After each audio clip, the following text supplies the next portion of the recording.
Students, फिर अपन बात कर रहे हैं यहाँ पे digestive system of human, digestive system of human, मानव पाचन तंत्र।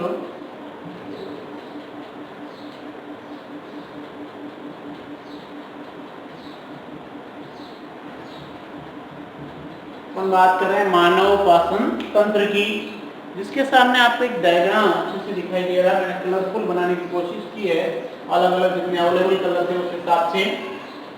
तो आपको ध्यान होगा हमारी बॉडी के अंदर जो डाइजेस्टिव सिस्टम, जो एक अंग तंत्र है, ऑर्गन सिस्टम है, इसको हम एक तरह से कहते हैं पाचन तंत्र।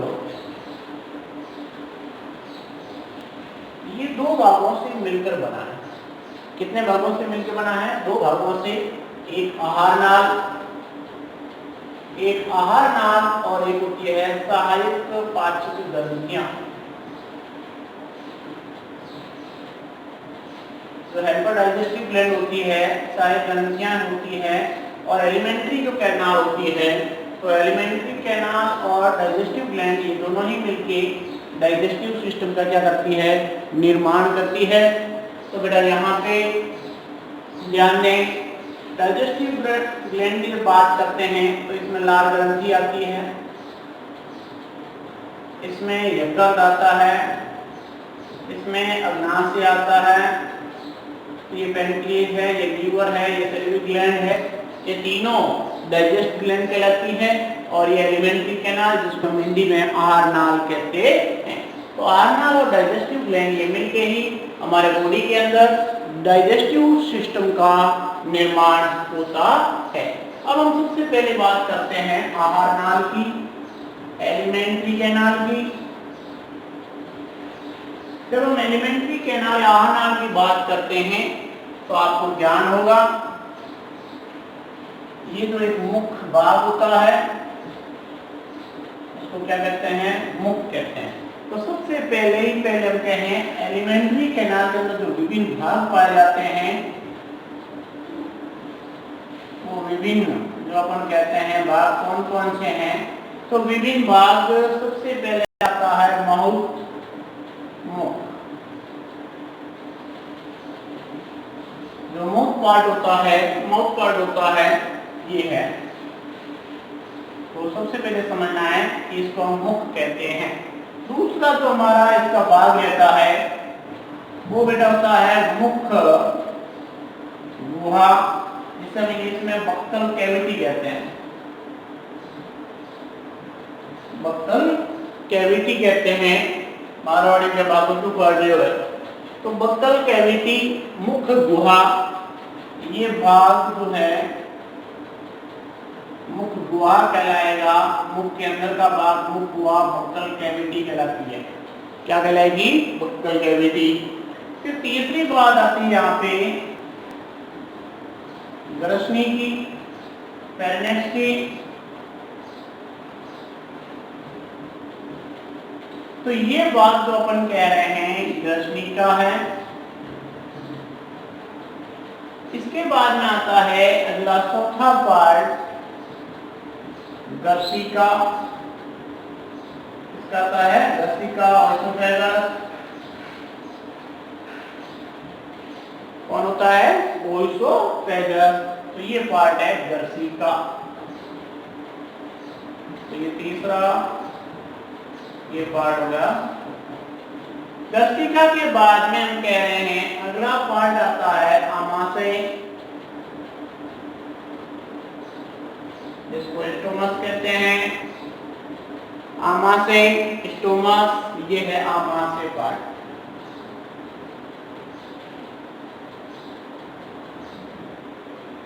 आमाशय के बाद में अगला पार्ट आता है यहाँ पे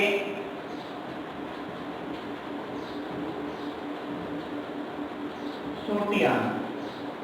लेकिन ध्यान दें, इस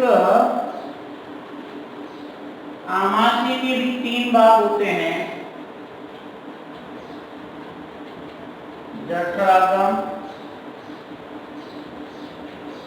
कंडस और जठरा निग्म। तो ध्यान दें ये भाग जठराग्रम कहलाएगा। ये फूला हुआ भाग फंडिस या फंडस कहलाता है।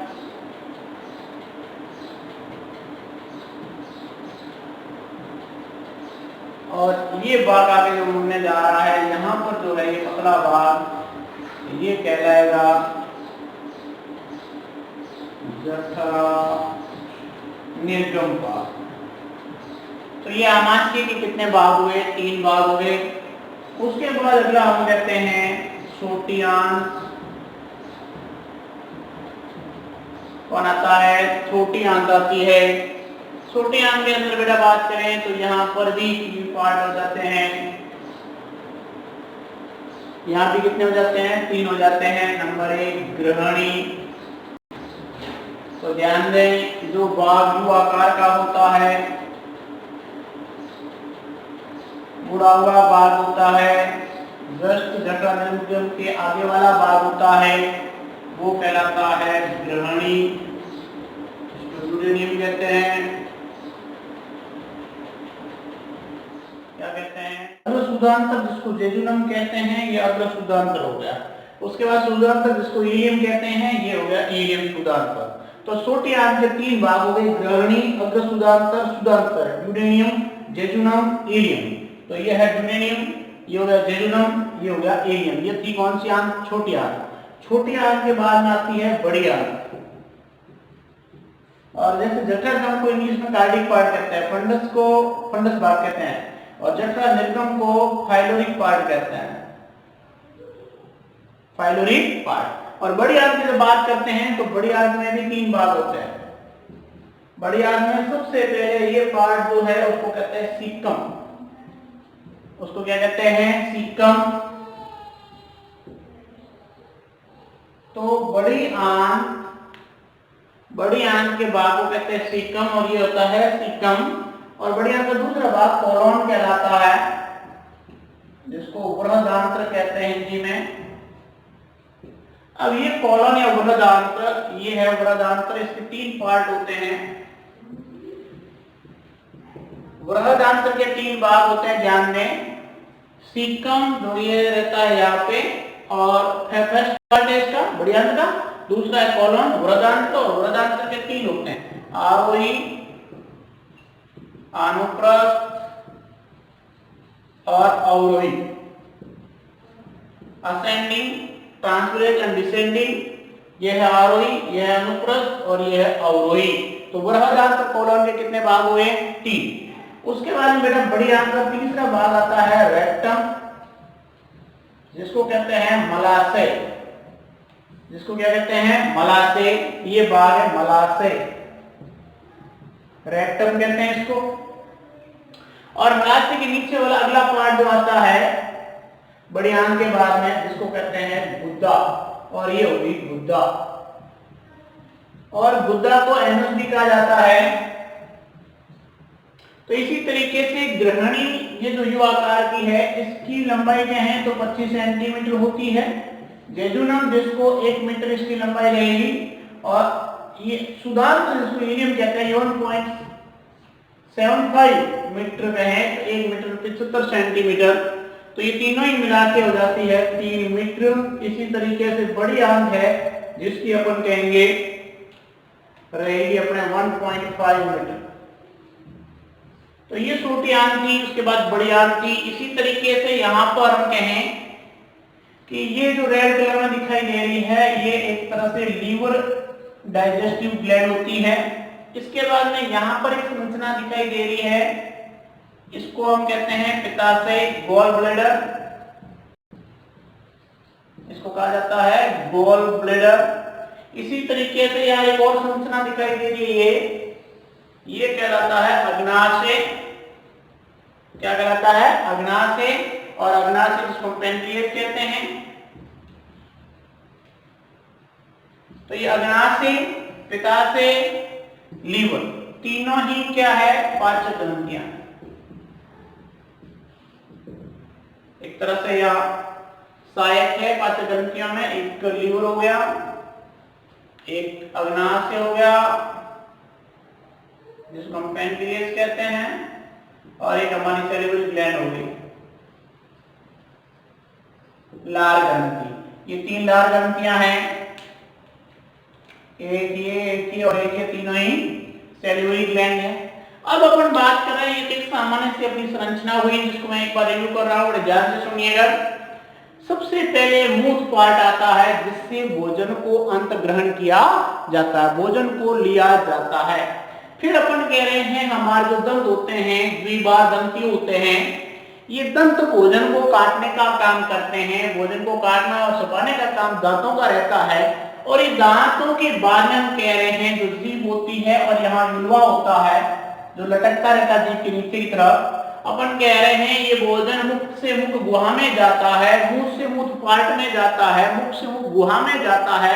मुख गुहा को वोकल कैविटी कहते हैं, मारवाड़ी भी कहते हैं, बातों नहीं कहनो। तो मुख गुहा के बाद में जो अगला पार्ट कहते हैं, यहाँ पर आपको ध्यान होगा जो श्वास नली रहती है, हम श्वास लेते हैं नोजल से, तो वहां पर कहीं भोजन श्वास नली में न जाए, इसलिए जो घाटी का ढक्कन रहता है, घाटी का ढक्कन, इसको ट्रैफिक ऑफ पुलिसमैन कहते हैं, ट्रैफिक ऑफ पुलिसमैन कहते हैं, क्योंकि ये सिग्नल का कार्य करता है। जैसे ही भोजन लिया जाता है उस समय ये सिग्नल बोले तो इधर से क्या हो जाता है, बंद हो जाता है, ऊपर की तरफ मुड़ जाता है, जिससे भोजन श्वास नली में नहीं जाए और सीधा किसमें आ जाए, ग्रसनी में आ जाता है। ग्रसनी में आने के बाद भोजन ग्रसिका में जाता है और ग्रसिका से आमाशय के अंदर आता है। तो ये पार्ट कौन सा है, आमाशय, स्टोमच। आमाशय के 3 भाग थे बेटा, जठरा गम, फंडिस और जठरा निर्गम। क्या वह भाग जो ग्रसिका से आगे की और आमाशय में खुलता है वो जठरा गम है, और फिर आमाशय के अंदर सबसे बड़ा भाग होता है फंडिस का और आगे की ओर खुलने वाला भाग होता है जठरा निर्गम। फिर जठरा निर्गम से हम कहें आगे यू आकार की स्थिति बनती है जिसको ग्रहणी कहा जाता है, और ये छोटी आंत का भाग होता है। इसके बाद हम कहते हैं जैसे ही ग्रहणी से ये भोजन आगे बढ़ेगा तो किस में जाएगा, छोटी आंत के अग्र सुदांतर में जाएगा, जिजुनम भाग में जाएगा, फिर इलियम में पहुंचेगा। इलियम के बाद हम कह रहे हैं कि यह आगे वृहदांत्र में खुलेगी, या फिर हम एक तरह से कहें बड़ी आंत में खुलता ही है। तो छोटी आंत नाम से छोटी है लेकिन लंबाई में बड़ी आंत से बड़ी है, क्योंकि छोटी आंत की लंबाई 3 मीटर है और बड़ी आंत की लंबाई हम कह रहे हैं 1.5 मीटर है। इसलिए छोटी आंत नाम से छोटी है लेकिन लंबाई के मामले में बड़ी है, और बड़ी आंत नाम से बड़ी है लेकिन लंबाई के मामले में क्या है, छोटी है। तो फिर कह रहे हैं कि छोटी आंत बड़ी आंत में खुलती है, और यहाँ पर क्या पाया जाता है, अपेंडिक्स। अपेंडिक्स जिसको हिंदी में परिशेषिका कहते हैं, क्या कहते हैं बेटा, परिशेषिका कहते हैं अपेंडिक्स को। और परिशेषिका जिसमें हम कहें कि एक तरह से ये बॉडी के अंदर कोई कार्य करने वाला अंग नहीं है, ये अवशेषी अंग है। इसे क्या कहा जाता है, जैसे अवशेषी अंग कहा जाता है, इसका कोई रोल नहीं होता बॉडी के अंदर। इसलिए बड़े बड़े डेवलपमेंट कंट्री के अंदर बच्चे जन्म लेते ही अपेंडिक्स को काट दिया जाता है, लेकिन भारत में ऐसी स्थिति नहीं है कि उनको तुरंत काट दिया जाए, बाद में जब प्रॉब्लम करती है तब काटा जाता है या फिर हटाया जाता है। फिर अपन कहते हैं कि ये बड़ी आंत में जब भोजन आ जाता है तब यहाँ सीटम के बाद में ये वृहदांत्र के 3 भागों से गुजरता है, आरोही से, अनुप्रस्थ से, फिर अवरोही से, असेंडिंग, फिर ट्रांसवर्स एंड डिसेंडिंग के अंदर से ये जाता है। तब आपको समझ में आ गया होगा कि यहाँ पर केवल क्या होता है, छोटी आंत में जब भोजन ये ग्रहणी से जब मुड़ता है आगे की तरफ जाता है, तो इन सभी से अपन कह रहे हैं पित्ताशय रस और इधर से अग्नाशय रस जाता है, जिससे रस का सिक्रेशन अधिक होने से भोजन के सभी पचाने वाले एंजाइम वहां पर आ जाते हैं। इसलिए सबसे ज्यादा भोजन का जो पाचन पूर्ण रूप से होता है वो छोटी आंत में होता है, बड़ी आंत में केवल जल का अवशोषण होता है। इसके बाद में ये मलाशय में पहुंच जाता है। मलाशय के अंदर जो पेशियां रहती है उसके संकोचन से ये गुदा के द्वारा शरीर से बाहर निकल जाता है। इस तरीके से ये सामान्य संरचना हुई एक डाइजेस्टिव सिस्टम की, पाचन तंत्र की, आहार नाल की। इसके बाद में हम इन अलग अलग टॉपिक्स के बारे में पढ़ेंगे, मुख गुहा के बारे में पढ़ेंगे, लार ग्रंथियों के बारे में पढ़ेंगे, ग्रसनी के अंदर कैसी संरचना है, ग्रसिका में कैसी है, आमाशय में कौन कौन से भाग है, किस तरीके से भोजन आता है, कहाँ पर निकलता है, कौन सी अवरुद्धिका रोकती है। उसके बाद में छोटी आंत में जाता है, तो छोटी आंत में कौन कौन से भाग के अंदर कहाँ पर डाइजेशन होता है। उसके बाद बड़ी आंत में जाता है, बड़ी आंत में कहाँ जल का अवशोषण होता है। उसके बाद मलाशय में जाता है, मलाशय में कौन सी पेशियां पाई जाती है। फिर गुदा में जाता है, वही सेपट कैसे होता है, ये प्रक्रिया इसके अंतर्गत पढ़ी जाएगी। इसको अपन कहते हैं माउथ एंड बकल कैविटी। ये अपना मुख है और अंदर का जो भाग जो अपन कह रहे हैं मुख गुहा कहलाता है। तो सबसे पहले पार्ट की अपन बात करें तो अपना पार्ट आ जाता है माउथ। इस माउथ की बात करें तो आपको सामने दिख रहा है कि एक ये होठ होता है, एक ये होठ होता है। तो ये दोनों होठों से अपर एंड लोअर होठ्स के मिलने से क्या बनता है, मुख बनता है। इसलिए हम कहते हैं कि लोअर एंड अपर होठों से घिरा हुआ होता है, उसे कहते हैं मुख। क्या कहते हैं, मुख कहते हैं। और मुख ये जाके कहाँ खुलता है, मुख गुहिका में खुलता है, जिसको अपन कहते हैं बक्कल कैविटी। तो ध्यान दीजिए बेटा, अपन बात कर रहे हैं मुख की। मुख अपन कह रहे हैं कि हमारे दो होठों से घिरी हुई एक संरचना होती है, अपर एंड लोअर होठों के मिलने से बनती है। और ये दूसरा पार्ट ये हुआ कि मुख जाके कहाँ खुलेगा, बक्कल कैविटी, मुख गुहा में खुलता है। फिर अपन कहते हैं कि ये मुख गुहा का जो ऊपरी भाग होता है वो कठोर एवं कोमल तालु द्वारा बना होता है। ये मुख कैविटी जो अपन कहते हैं बक्कल कैविटी, जिसका कठोर भाग और आगे वाला जो तालु होता है वो कैसा होता है, बिल्कुल सॉफ्ट होता है। और इसका पार्श्व भाग होता है वो भित्तियों द्वारा, और नीचे का तल होता है जिसमें क्या होती है, पेशी जीवा होती है। तो ये ध्यान रखें, जीवा जीभ कहते हैं। और जीभ हमेशा ध्यान होगा आपको, इसकी आउटर सरफेस से बाहरी सतह पे स्वेद कणिकाएं पाई जाती है। और ये स्वेद कणिकाएं खट्टे मीठे कड़वे का स्वाद ग्रहण करवाती है। इसलिए आपको ध्यान होगा, अपन भोजन लेते हैं तब हमें पता चलता है इसमें नमक नहीं है, मीठा नहीं है, ये खारा है। ये सब हमें कौन ज्ञानकरण करवाता है, ये जीवा करवाती है, जीभ हमें ज्ञान करवाती है। इसी तरीके से एक होता है यूला।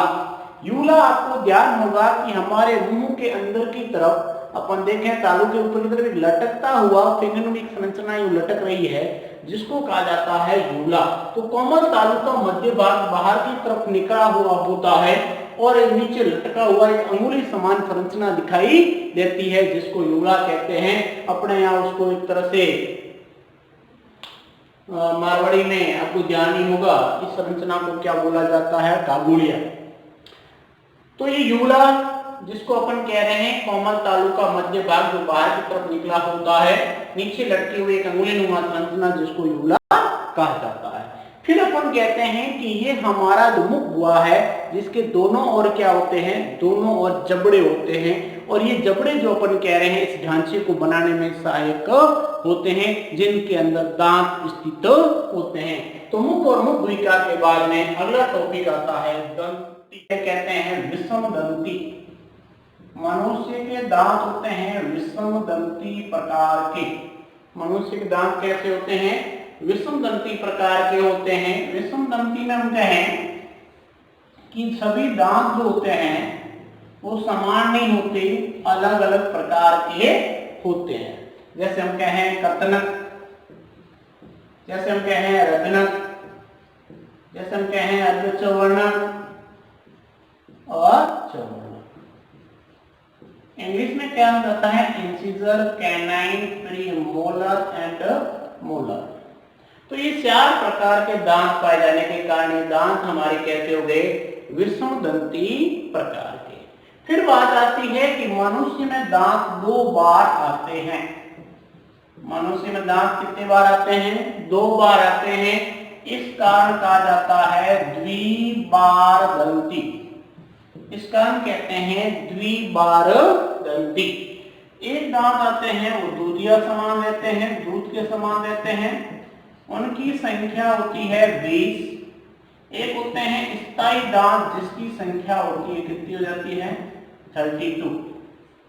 स्थायी दांतों की संख्या तो 32 रहेगी, दूधिया दांतों की संख्या हम कह रहे हैं कितनी रहेगी, 20।